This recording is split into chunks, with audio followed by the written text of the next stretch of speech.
Broadcasting live. It's America's longest running talk show on computers. It's Computer America, bringing you the biggest names in technology with guest interviews, new products, and your emails. Listen live at computeramerica.com on any device around the world. Email the show at live@computeramerica.com or find us on social media. Be sure to check out our website for contests, giveaways, show notes, live video stream, podcasts, and more. You're listening to Computer America. Hello and welcome into the Computer America Show. We are the nation's longest running, nationally syndicated radio talk show on computers and technology. Thank you for tuning in. And of course, thank you for checking out our program. And we have a great show planned for you today. I'm your host, Ben Crossman, and I'm excited to talk to our guests who we will bring on in just a moment. And this is a website called Minds. I don't know how he was able to get that URL, but Minds, minds.com, you can check it out. And yeah, it's the idea that, take back your internet freedom, social media, and, it seems like a really interesting idea. And honestly, the opposite of what a lot of social media out there is designed to do, which is essentially find your deepest, darkest secrets and then monetize them. So this is going to be exciting, and of course, we will be talking to the CEO of the company here with us in just a moment. But before we do, a couple things you should know about, including ComputerAmerica.com. That's where you'll find everything from the show notes, links to our guest website, later on in the program, any articles or videos that we do, just anything having to do with today's show will be included over at our website. And while you're there, be sure to check out the social media contest where, that's right, Logitech sponsors a contest every single Friday, and we'll be giving away a prize to a lucky listener. Check that out. And the last thing is, of course, the live video feed where you can watch Computer America and not just listen. So where that's going to come into play is such as, we'll show our guest website or we'll show videos, articles as we do them, things like that. Just another way to enhance your experience. Not mandatory, but hey, something that we definitely do provide. So with all of that, being made aware to you, I think why don't we just jump into today's interview, because we have a number of questions, and I feel like whenever we get on these sorts of topics, we kind of talk about trends and things like that. It's always a lot of fun, and I enjoy doing this. So again, joining us on today's show, Mr. Bill Ottman. He is the CEO of Minds. And so, Bill, thank you for coming on to Computer America. How are you? Hey, great. Thanks for having me, Ben. Yeah, so this is going to be great, and this is certainly a kind of a newish idea, at least to myself. But before we get into the website and the service, why don't we get a little bit of background on your background? Sure. I mean, I studied actually English and music at University of Vermont and didn't honestly have much of a tech background at all. In fact, I was sort of very against what I was seeing on major social networks right from the beginning, just in terms of how it was affecting people's behavior. And it just seemed really strange to me. And I was more involved in live events, and I would organize music festivals, and always loved working with crowds and art and music. And we would put on forums, sort of public forums and debate forums that were fused together with concerts and more festival type stuff. But so we had a platform for doing that, which was actually called Gathering of the Minds. But what we found is that it wasn't scaling. We were holding successful events, but local live event organizing is really, really hard. And Right. so I had this kind of anti-tech stance, but then I realized that there's so much to embrace about it. And I realized that there's these two different worlds of proprietary tech and free and open source, more ethical software. And because I was always into local organic food and kind of just more of that sustainable culture type model for living. And I wasn't aware that this existed in the tech world. And I think that most people aren't really aware of that either. So, with Mozilla and WordPress and Wikipedia and all of these more philosophy-driven networks that have huge impact on the world. But people don't really realize that when we're using apps, we're contributing to the empowerment of these different corporations in the same way as when you're buying food or any other product. And so we sort of realized that this needs to happen with social networking. We need a free and open source and encrypted and decentralized and community owned network that is uh, sort of on top. or I or at least Yeah. sorry, rant. No, well, no, I just had never, kind of made the connection because, obviously, the movement to, kind of live sustainably, green, environmentally friendly, things like that. I'd never really considered, like open source, the organic version of software. But you're right. It's absolutely that because. When you open source things, you give people access to everything that is hidden within the code. You give people access to make alterations that they feel are best. You get forking, you get all these different kinds of things that, you mentioned that not a lot of people, kind of notice this kind of movement.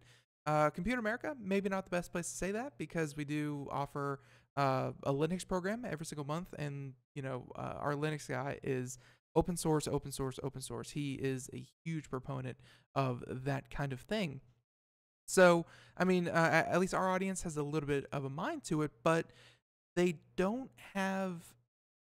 Yeah, I don't think they've ever tried to apply that to uh, social media or or any kind of network because like I said earlier, the idea of a network, and I guess MySpace was first, although let's face it, Facebook trounced them handedly. And MySpace is still around, but Facebook became the thing that kind of that kind of became our overlords, is because they made so much money harvesting their users' data, and that just seemed to be the best way. And other people have replicated it. I think every social media that you've pretty much heard of does the same thing at this point. Um, is there, I mean, like, is there really a way to make social media work that doesn't, kind of take advantage of the user? Because I think at this point, people are kind of used to being taken advantage of. It's expected.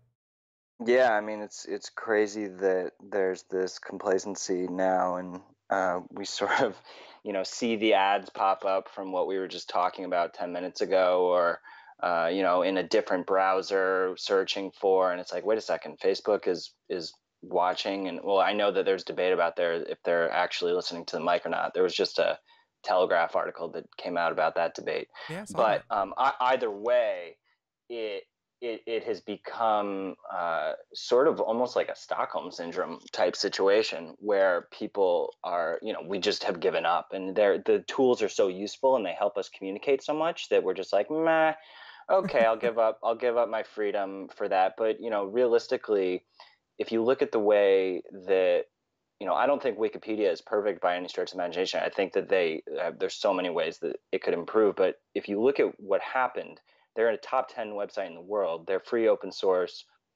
All their content's Creative Commons. They have really good philosophy, and they took out all the proprietary encyclopedias pretty much. I mean, it's not like, obviously, for scholarly research, you need multiple sources. Wikipedia is not, it's become much more reliable than it used to be. It's not a primary source, but it is, from a usability perspective, everybody uses it. It is reliable to a degree now, and I think it's because of that community driven aspect. Now, I think that targeting with ads and all that stuff, I mean, it's for us, it's about opting in, and it's about being opted out by default and letting users decide what they want to receive. Because I think that if you give people the choice, you say, look, we're going to run promoted post. I think that people are generally okay with that. They understand that sites need to generate revenue to survive, but it's more like, okay, these are the ads that I want to see, or maybe I can, do something to get rid of the ads. But and you should have the right to not see ads if you don't want to. But some people want to be targeted, and they want to be suggested things that are useful to them. And you can do that without spyware that harvests all your data, and you don't need to sell all this data to advertise, and there's very sustainable revenue models without doing that. I mean, we see plenty of open source enterprise companies that are doing extremely well with principles. You know, you look at WordPress. I mean, 25% of the internet uses WordPress. It's open source. Look at MongoDB. Look at all of these for-profit entities that are leveraging it, because there is all this extra innovation that happens when you have a community helping to build the product. I mean, imagine if Facebook or Google open sourced all their code. That would be, I mean, they're forcing people like us to essentially reinvent the wheel. We have to spend all this time catching up to their feature set, but doing it in a free and open source way. But if they had just open sourced everything, then we would have spent all the time that we spent building Minds on building on top of them. So we would actually be further along as a society. But you know, they have this And yeah, incentive. yeah, and you know, and we've heard this kind of argument before, where again, our Linux correspondent, he mentions that often companies that either go out of business or they stop supporting a product, they don't open source the software behind it. So you may have software that someone may be continuing to use, or that they want to develop even after the company has stopped developing it. Take like maybe Windows XP, for example. Windows obviously did not make Windows XP open source, but if they had wanted to, they could have turned it open source, and Windows XP could have continued development just under groups, under people who still enjoy the operating system, and could have worked to, kind of help advance it. So, I mean, obviously, you seem to want to take a very similar position. I mean, but social media, that is a huge, kind of undertaking, because again, I think that the reason social media kind of works, and the established ones work so well, is their audience, and the way that they kind of hey, if you want to find your great aunt, go check Google, and then go check Facebook, and she's probably in one of those too. Um, how have you decided to kind of work around the fact that new social media, you need users, and users need people to talk to? Yeah, I mean, how's that kind of going for you? How's adoption of Minds? It's good. I mean, we're, around 1 million users, and the approach we've taken is, so we have this digital currency that you earn for using the app. So for checking in, for uploading, for getting votes, for getting comments, all these things, you earn these points. And you can exchange your points for views on your content. So you're essentially getting free advertising for using the app. And this has been one of our main reasons for early adoption, is because creators are disillusioned by the algorithms on, back to proprietary code on Facebook and Instagram and Google, where basically you're only reaching a few percent of your followers in Facebook now. You used to reach a larger percent, and you could actually drive traffic from Facebook. But so even if you have a fan page of 50,000, 100,000 people on Facebook, you can do a post and get 2 likes. I Yeah. mean, 5 years ago, you would be getting hundreds. And so what they did is they brought everyone in. They said, "Oh, here's this reach. You get fans. You can reach your community." And so they've literally become completely antisocial. They've taken the very reason that people came and spent time building pages, and just taken that communication ability away. And so people are looking for reach. They're looking for ways to promote whatever it is, even if they just have their photography, or if they have a product, or whatever it is. People are looking for more impressions, more views, and we're giving away that for free. And so creators have been our early adopters, mostly artists, journalists, activists, brands who want to get their products out there. And I mean, the masses, I think that you have to start in somewhat of a niche, and then eventually, once you get more and more adoption, you can find your grandmother or friends. But, we incentivize people to bring their friends and family and networks. Actually, we have an affiliate program where we actually share 25% of our revenue with the people who bring it. So Really? Yeah, so if someone comes in through your referral and they spend money, you get 25% of that revenue perpetually. We also have a handful of other crowdfunding mechanisms, so you can monetize your channel and accept one-time or monthly payments from your community for different rewards that you offer them.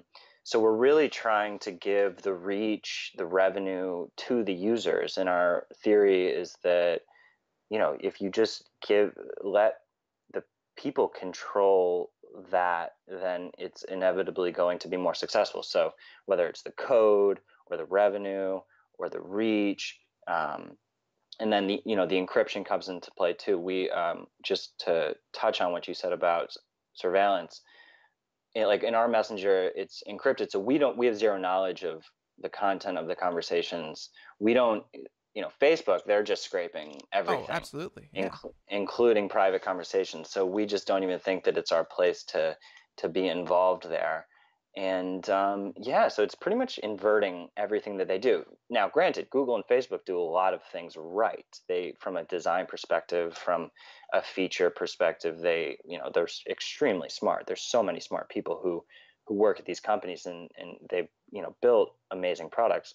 It would just, be cool if but they're sort of corrupt from the core. Well, They're yeah, great.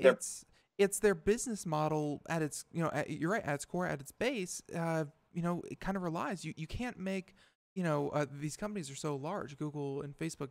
The billions of users that they have, the tens or hundreds of billions of market share that they own. You just can't support that kind of industry. At least I don't think so, by doing it your way. But I do actually want to get back to Minds, and I'm not saying that this is impossible to get that big. Obviously, if the users come there, social media, it's one of those things that the more people that use it, it's kind of the opposite of your favorite video game, where the more people that use it, the better it becomes. Instead of, oh, it's mainstream, no one cares about it. Social media is the exact opposite. So my kind of question to you, obviously you seem to be making this for content creators. It's obviously very attractive. You have a lot of features for it. To compare and contrast that to, because I kind of want to get into what kind of content you're finding yourself, kind of receiving, because I've, personally, of course, Computer America has a YouTube page, and we've been following the news with YouTube closely. They recently added this idea that certain videos are not suitable for monetization, where certain ads won't play on videos. And essentially, if you get flagged, and it's very, very automated, very, very kind of simple to get flagged, that's they cut your funding. And essentially, if you make your revenue off of YouTube, it really hurts you. So my question is, obviously YouTubers, they're concerned with YouTube dictating what is art, what is good, what is acceptable. And I was kind of wondering, kind of what do you consider acceptable, and what do you see coming to your platform first? Yeah, I mean, a lot of our initial adoption has been artists, journalists, activists, mostly. And that's great because that's just fun content to look through. Our policy in regards to all that demonetization stuff, so we're very free speech oriented. Our policy is that if it's legal in the US, then it can be on the site. So we're really trying to be hands off. Now, when you're dealing with, we currently use Stripe for our payment distribution and processing. So there are certain terms of Stripes that we unfortunately have to abide by. We're going to be moving more into cryptocurrency in the near future, but Stripe is a very useful tool. And I mean, obviously anything illegal or anything inciting violence or harassment and stuff is not okay. But I mean, what YouTube is doing with these AI bots just flagging content just because it says certain words is completely unreasonable, and it's not respecting the very people who helped build the platform. Yeah, So just kind of speaking from a personal perspective, that we've actually had, I recall the first video that I had flagged for, there may be questionable content. and it was a video that we put up, and we make these banner cards, and we put up a picture of the North Korean flag because we were talking about North Korea and their ties to certain kind of hacking or something like that. With a huge scandal that was going around the world. I think it was with the National Health Services. Anyways, completely legitimate. North Korea did have ties. They, had very clear evidence, but just because we had an image of, a dictatorship in, North Korea, our video was flagged for being questionable, even though, we're family friendly. We're news. It's Yeah, not, it's yeah. So, honestly, you would think Google would be smarter than that because Google is apparently, some of oh, the they know smartest people everything. in the world Yeah. working there. So it's just totally loony. It makes no sense. They're losing money. Everybody's losing money. But it's because of this sort of social pressure. But here's the sick part about it. Casey Neistat, one of the biggest creators on YouTube, millions of followers, he made a video about the Vegas shooting or something. It Mhm. got demonetized, and then Jimmy Kimmel covered the same topic and didn't get demonetized. I So I I I had heard about that, and just to clear that one up, they definitely do demonetize any video talking about shooters and mass shooters, things like that, because they don't want people praising him or giving him undue press. The thing about Jimmy Kimmel, and again, just to get ahead of this, he Jimmy Kimmel and NBC or ABC, whichever network he's on, has their own private deal with YouTube, so they get their ads in a different manner than AdSense or whatever the heck I know, they but why? Why do they get that ability and no one else because they does? negotiated, because they're a large enough entity, and no one person, no one content creator has the ability to negotiate with YouTube. There is no one that can say, YouTube, here are my demands, because Google and YouTube, they don't care. But if you're NBC, ABC, yeah, you have a bit more clout. It definitely shows, if nothing else, that the individual, the content creator, the thing that made YouTube, uh, they're on the back foot now on their own Mm. platform. It definitely did show that. Yeah, we have a system in our Boost system, which is with the points digital currency that I mentioned. So basically, 1 point equals 1 view. So if you boost for 5,000 points, you get 5,000 views on your photo or video. Now we have another type of boost called a channel boost, where you can target, like I could target Computer America, Right. and I would say, hey, here's an offer of $50 for you to share my content. So it's actually more peer-to-peer advertising. What YouTube should be allowing for, which is what a lot of people are doing under the table, well, not necessarily under the table, but off network, Yeah. is allowing pages to cross promote between each other and advertise between each other, and pay each other, because that's what people want to do. People know who they want to reach, but they want everything to go through their central authority. They want to dictate it all, and yeah, they're sort of losing sight of their roots, and it's sad. And all So you can hope is that they'll remember where they came from, and change their policies in the future. and I'm sure that a lot of people hope for the same thing, but I think at this point, YouTube is YouTube, and they're closer to television than they are to kind of content driven media. But I do want to get into this point system that you just outlined. And folks, if you're watching the video portion, you can see it here. There are a number of ways that you can accrue points. Either post a link, post text. Essentially, in any of looks like you have like 8 different ways here. I'm sure there are more. In any way you essentially already interact with social media will gather you points, be it checking in or writing a blog post, things like that. So you're rewarding people for simply doing what they're already doing, and then they can turn those points, if they so choose, into either getting their own creations set up. I'm trying to figure out what is the incentive for the individual, the person who only consumes media and never really creates anything or never really has any kind of initiative to direct traffic or things like that.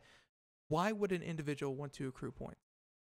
Well, so we have a tool called the Wire. On all posts coming through your newsfeed, you'll see this lightning bolt in the center, on the bottom. And that basically is for more consumer type people who aren't creators to give their points to the people that do create.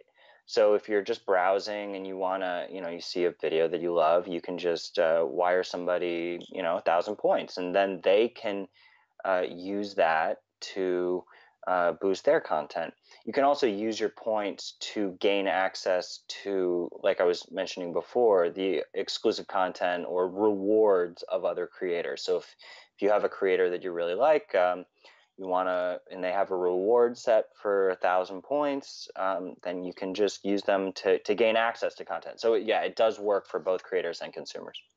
No, and it sounds like obviously I'm a huge fan of things like Twitch, and they have these bits that essentially you buy through Twitch, and of course this is all owned by Amazon. Hey, it seems like everything's already owned by two companies, but yeah, essentially you buy bits and then you can give those bits to streamers and people like that.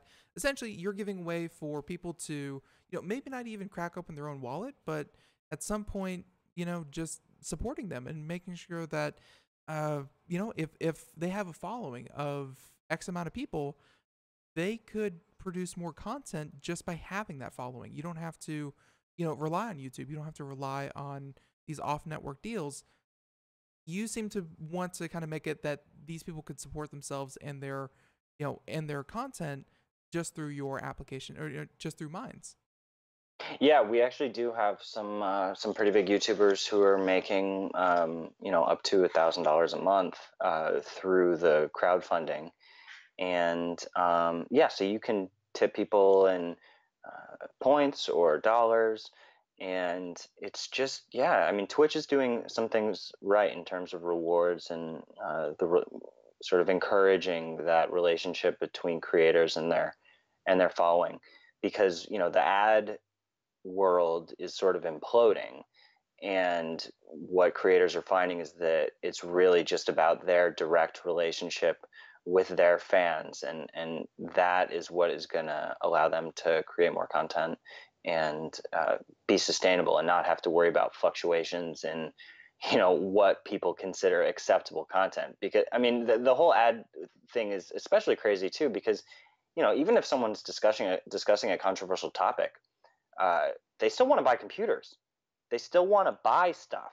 So this whole idea from advertisers, I think that there's sort of going to become a split in the advertising world where, certain brands are just going to have to face the reality, like, yeah, there's controversial topics out there, but, the people watching those videos, first of all, you don't know why they're watching the video. They may be watching it, and just because it's a controversial video, they don't agree with it. They still want to buy products. So that's where I think YouTube's going off the deep end in how they're approaching this.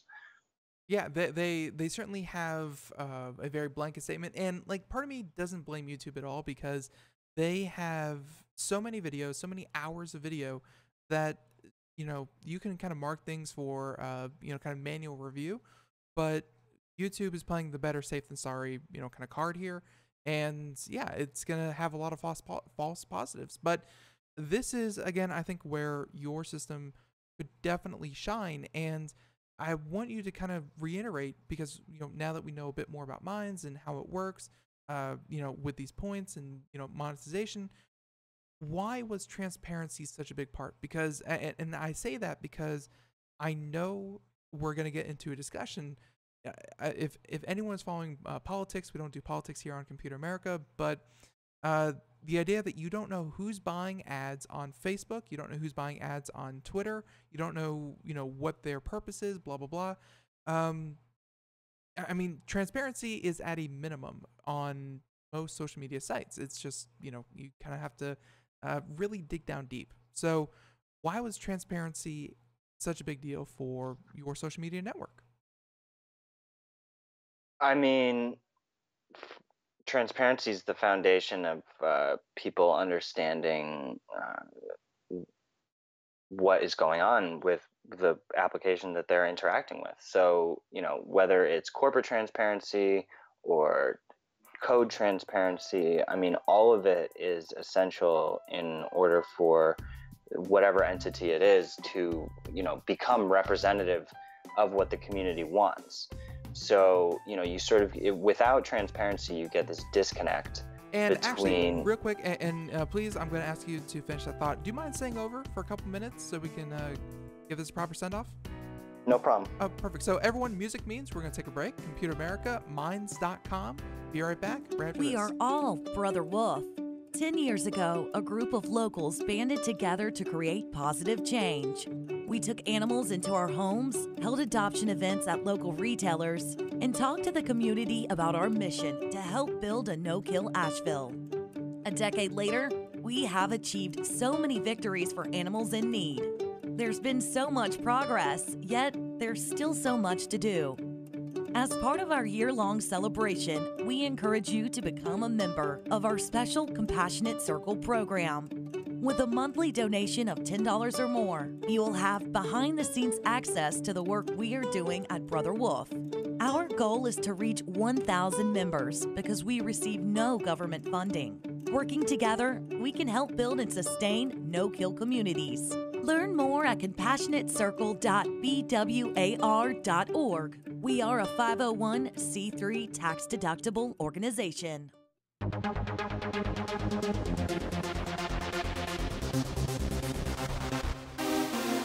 And welcome back to the Computer America Show. It is 31 minutes past the hour as we continue on here. And for those of you just joining us, welcome into the Computer America Show. We are talking to minds.com. You can check it out. It's a new social media platform. And we are talking to the CEO, Mr. Bill Ottman. And Bill, before we get back to your point, my question about why is transparency so important. But before we do that, and I'm sorry for bringing this up out of the blue, but is it your birthday today? It is. Happy birthday, sir! I saw that. Thanks. Yeah, I saw that. Hey, it's one of the perks of giving Skype all the access to all your information. But happy birthday! Just want to throw that out there. And yeah, again, I apologize for having to cut you off, but finish your thought about the idea that transparency in social media lets you know what companies, individuals, marketing, kind of wants from you.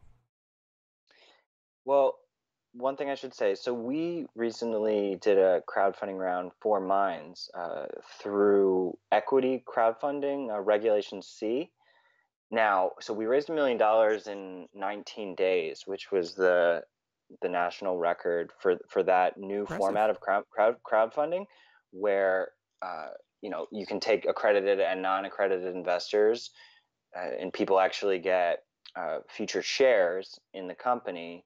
Not just a t-shirt like on Kickstarter. It's actually much more meaningful. And in order to apply for that, we had to disclose 2 years of our financials. We had to file with the SEC, sort of like a mini version of going public. And so there's all these transparency requirements, which has always been something that we've wanted to do. And it's just, I think that is what keeps a company accountable to itself and its community. And whether you're talking about the corporate side or the tech side or the data side or any of it. So that's really what it's about. It's about accountability, and so that people can be involved in the process. Right. So, and I mean, why don't you give us a quick little sales pitch here? Because obviously, if Facebook and Twitter, data mining you like chumps, there's no other way to say it, like chumps. If that wasn't enough to get people to stop using the services, then these companies would not be as large as they are. So, what's kind of your appeal for maybe people listening to the show, or even hey, Computer America and other people who create content? Why should they kind of create something? They're already established. Why should they go to Minds, and why should they create an additional, kind of page or, part of their program? Yeah, I mean, first of all, I would say that going cold turkey is not necessary up front. It's mostly about diversifying, supplementing, and I know that people think that they don't really have maybe time. It's really not much time to supplement. And like I was saying in the beginning, every time you log into an app, it's empowering that app. So just having an account, using Firefox, having an account on Minds, supporting, visiting Wikipedia, just these actions help empower those networks. And, if that's something you care about, then that's something that's worth doing. Reach on Facebook is so bad that honestly, any person or company who's trying to get the word out about anything, we have found that it is easier for a creator to get a following on Minds than it is on Facebook, Instagram, Twitter, YouTube, which is insane because we're literally a thousandth of the size. But because of the boosting system, you can actually get your content seen. I mean, you could create a Facebook page and for years do posts and get like 2 likes, and it's a total waste of your time. Hmm. I mean, there's nothing even, there's no real benefit. I mean, we have people who are getting thousands of followers like very quickly and getting like meaningful engagement with their content. So it's sort of it's an odd situation, but what they've done with their news feed is really insane. So it doesn't have to be any kind of a big commitment. It's just like start a page. What I recommend doing is post a handful of photos or links to your website, or obviously as you don't want to be too sales pitchy with the boosting, but boost it for 5,000 points. Right. You get 1,000 just for signing up, and you'll see the interaction. So that's all I can really say. No, yeah, and I totally believe it because I've personally used Twitter, Facebook, YouTube. I mean, some of them, I'm not gonna name names, but some of them you spend your money and you see literally no blip in the radar whatsoever. It certainly got to a point, and I think part of that is something that I'm gonna bring up right now, and it's the idea of news feeds. And you could put advertising, but like you said, people use ad blockers. We definitely advocate for them for here on Computer America. Ads are something that people sometimes consider intrusive. So the news feed has become the new place to stick an ad because it's where people are going to be looking, and it's where you want to promote your post. Because if it's first on your news feed, if it's repeated on your news feed, if it's prominent, then if you pay enough for it, people are really going to notice because, hey, it's, an accidental click away. So my question to you is, how do you kind of see news feeds, and how do you see kind of the algorithms? Because Facebook and YouTube and others, they edit theirs almost weekly. They prioritize videos, they prioritize certain people over others, they prioritize, certain kinds of content.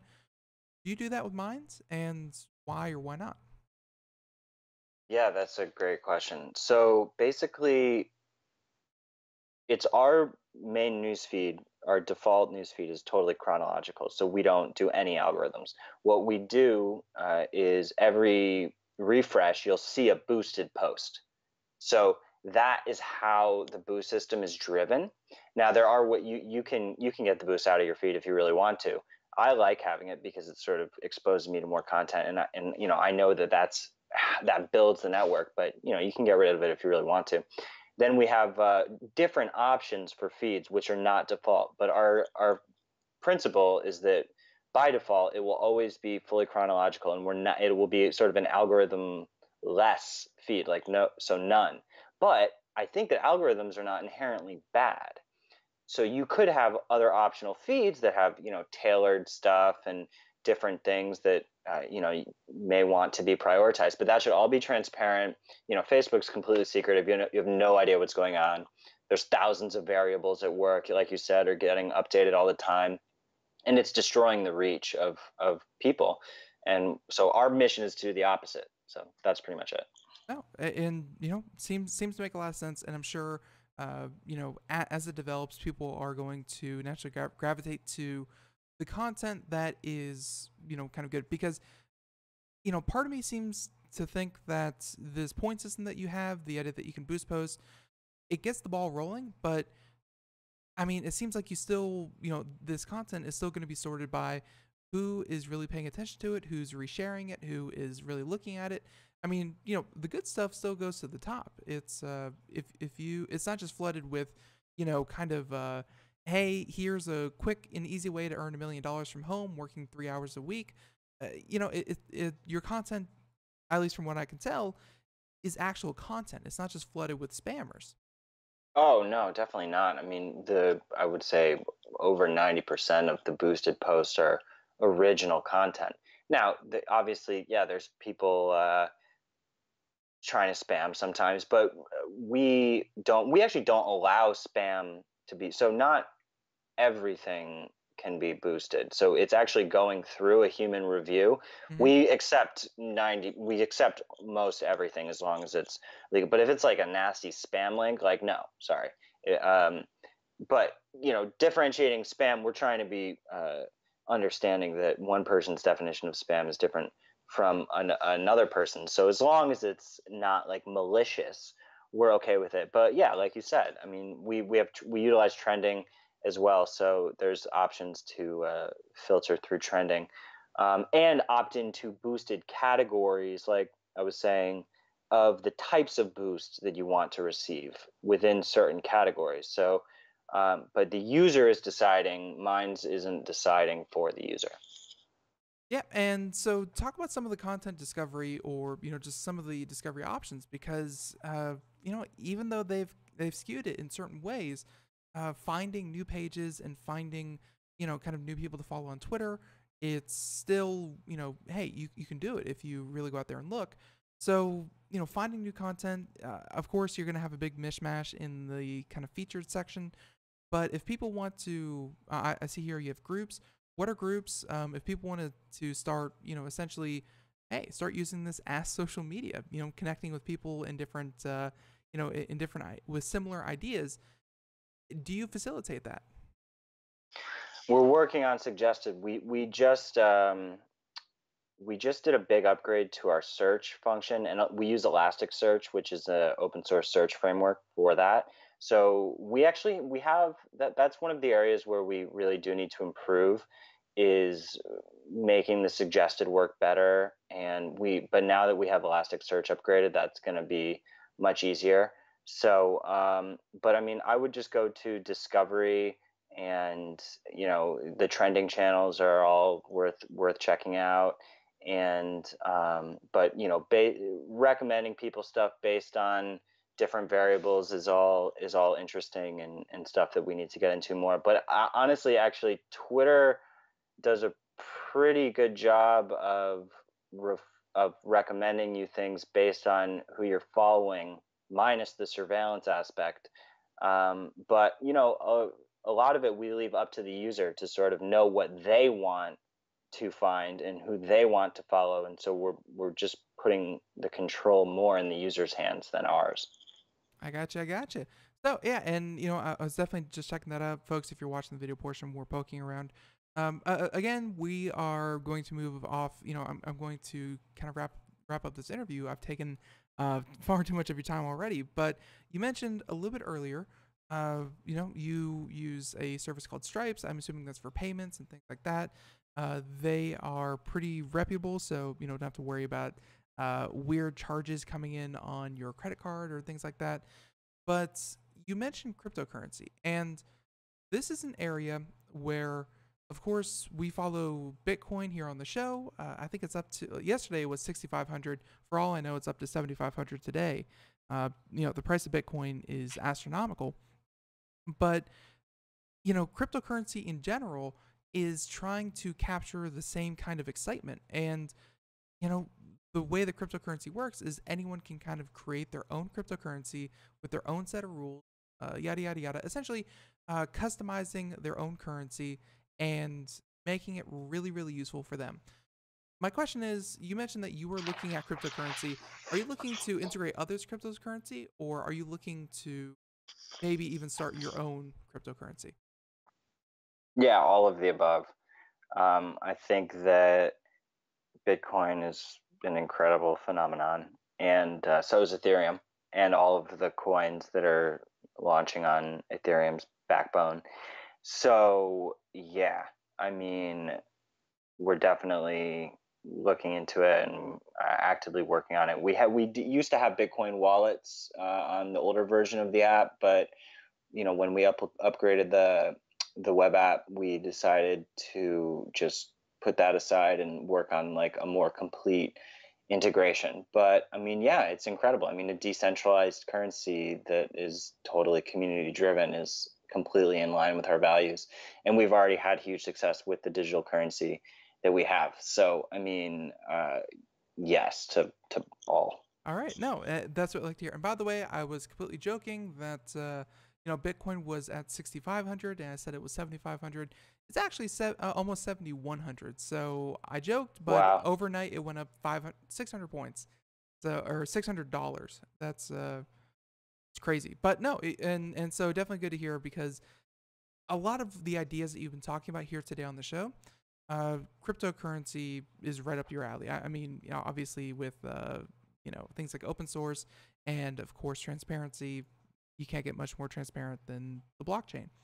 So I think with that being said, we talked about how end-to-end encryption keeps any communication secure, even from, I'm assuming, things like FBI warrants or hacks on maybe your guys' server.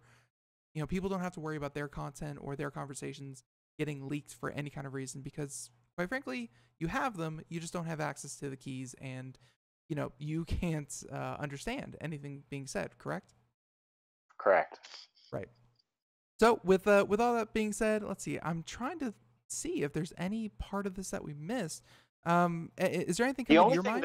Sorry. The only other thing I would bring up is that, so because we're an open source platform, so our code, if you go to minds.org, actually that's where all our code is. And so anyone who's interested in helping with the code, or you can actually launch your own app with our platform. So, ultimately minds.com is a version of our platform, but there will inevitably there are others who are playing around with hosting it and using their own networks. And we use Ionic framework for mobile, so you can basically have your own web apps and mobile apps for iOS and Android like very quickly by using our platform. And that's the other thing that I would mention, that so we're not just a destination social network. It's also a tool that you can use for your company. If you're considering starting a social application, then that's we're going to be moving into the hosting world and hosting apps, as well as helping support people who want to host their own, and also doing more like decentralized distributed services. How big is your team? Because and I know that's a weird thing to say, because obviously open source, your team is theoretically anyone who knows how to write code, but you have to have at least, or you should in a lot of situations, think like Red Hat or Oracle, or things like that, a central kind of group or organization that controls the direction that they hope to take the project in.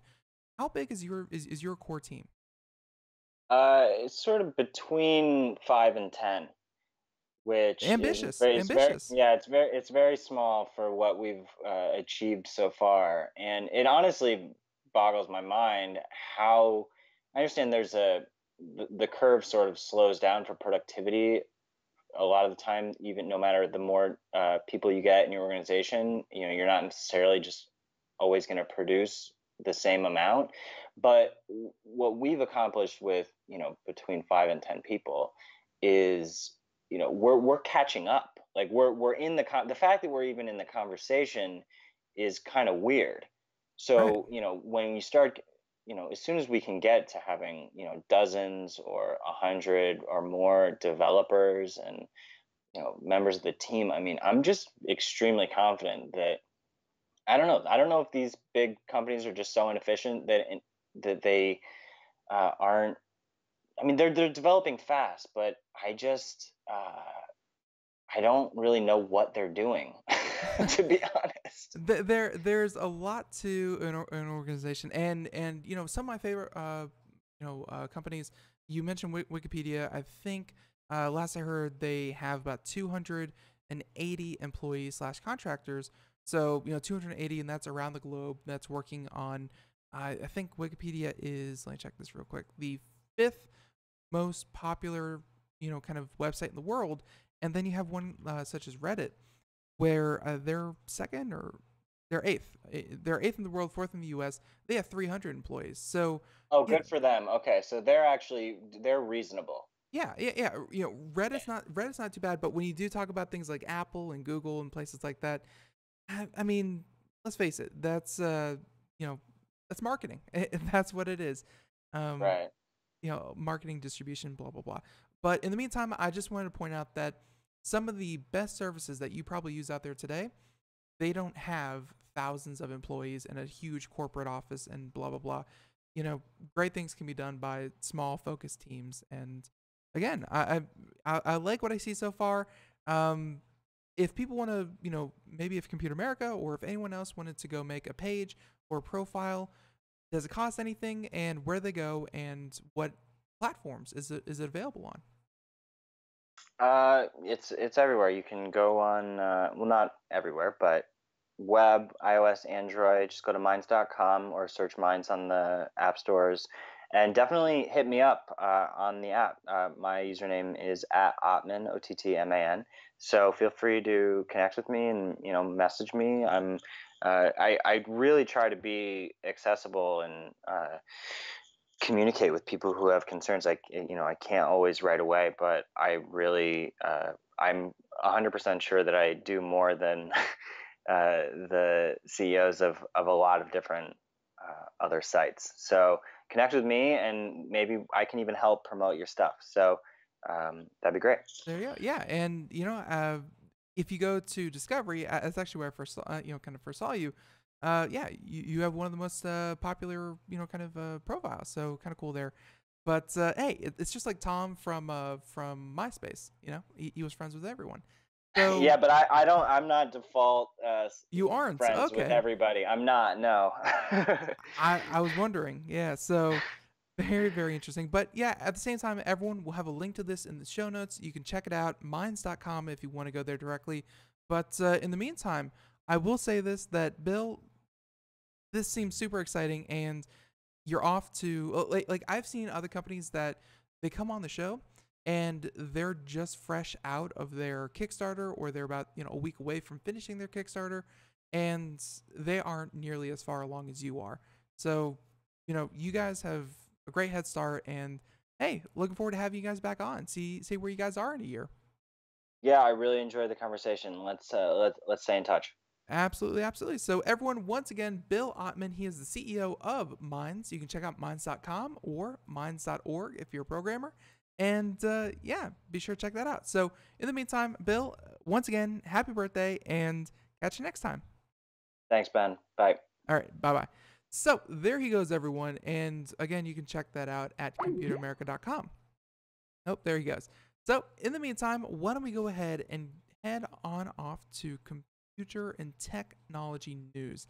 And we have time for like one, maybe two news stories. So, yep, today's computer and technology news is brought to you by Fire Dragon Security, of all people. So here we go.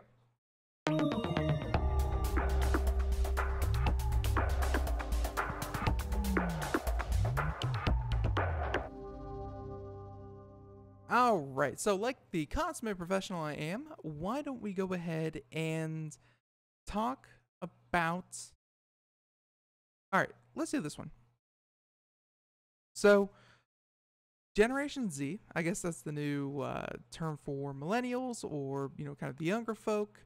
Well, they have an article here from Business Insider. Obviously, this is going to be, rather heavy on money and business. But Business Insider reports that Generation Z is creating a $5 billion market for fake meat and seafood. And I'll admit, that imitation crab meat, delicious. Although I'm pretty sure that's made out of fish. But regardless, they say that millennials, they have a reputation for killing all sorts of food-related industries and products, including casual dining chains like Applebee's, cereal, light yogurt, and even beer. Because hey, what can't you blame millennials for? Nothing. So, meanwhile, Generation Z is shaping a $1 billion food market, and this is something that we've talked about here on the show before. We've had some of the real movers and shakers in the industry come on the show and talk about this, and it's only going to become more and more of a thing over the coming years. So they said that, of course, Generation Z includes anyone born between the mid-90s and the mid-2000s. So essentially, those who are just now coming into purchasing power.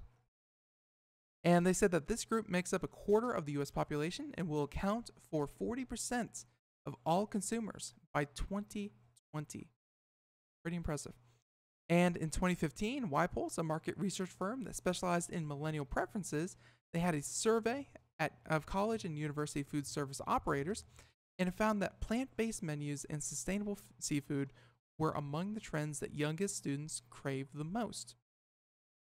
Because I think there's still a demand for seafood, but at the same time, there's that collective guilt that has already taken hold, that you know that if you eat tuna, there's a chance that it may contain dolphin, or you know that if you eat cod, that cod can be overfished to the point of devastation. There's a certain amount of guilt that you can definitely associate with eating these kinds of things, but the appetite for them has not really waned. So the only answer is substitute meat. And here, Business Insider said that the substitute meat market is expected to grow 8.4% annually over the next 3 years, which will reach about $5 billion by 2020. Now, we've talked about things such as the Impossible Foods, which announced the idea of a vegan burger that cooked just like hamburger, tastes just like hamburger. From what I've heard, it's off just a bit. Some people even say it tastes kind of like cat food.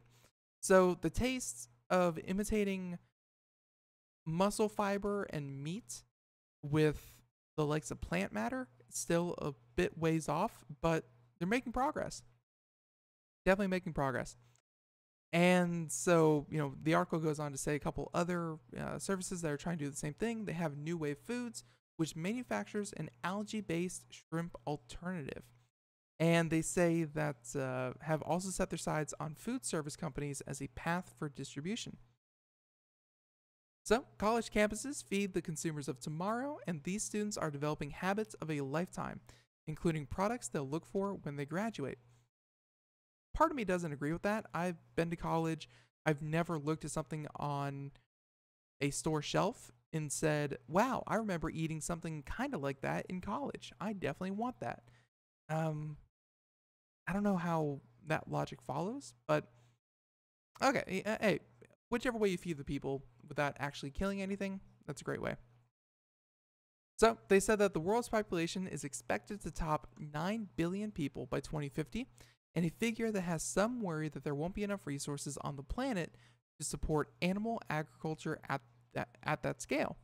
And Generation Z could at least put a dent in the world's obsession with meat. And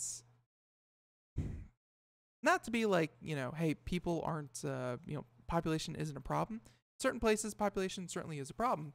But I will say that population is not strictly the problem, more distribution. There's plenty of resources. It's just getting them to the right places is the big part. But there you have it. Essentially, we did that story. And again, the youngest generation, or at least, the generation that's just coming into high school, colleges, or buying material, they want imitation meat. And hey, if anything is going to start an industry, you need a huge demand for it. So let's hope it definitely picks up steam and we see more of it. So in the meantime, everyone, we're just flat out of time. The music means that we have to go, but I want to, of course, thank our guest, Mr. Bill Ottman, and he is the CEO of Minds.com. Check that out. And if you missed any part of today's show, you can check it out, computeramerica.com, where we have the podcast in its entirety available right there for you. Available through places such as iTunes, iHeartRadio, Spreaker, let's see, what else? Blog Talk Radio. Whatever great podcasts are found, you can find Computer America. So, in the meantime, everyone, be sure to tune in tomorrow as I get this straight. Tomorrow on the program, we will be talking to Spatialand. Yeah, Spatialand. And essentially, it's all about VR and AR, things like that, and how immersive technology can do some incredible things. So, everyone, if you want to hear more about VR, be sure to tune in tomorrow. It's going to be fun. And yeah, until next time, everyone, have a great day. Catch you then. Bye-bye.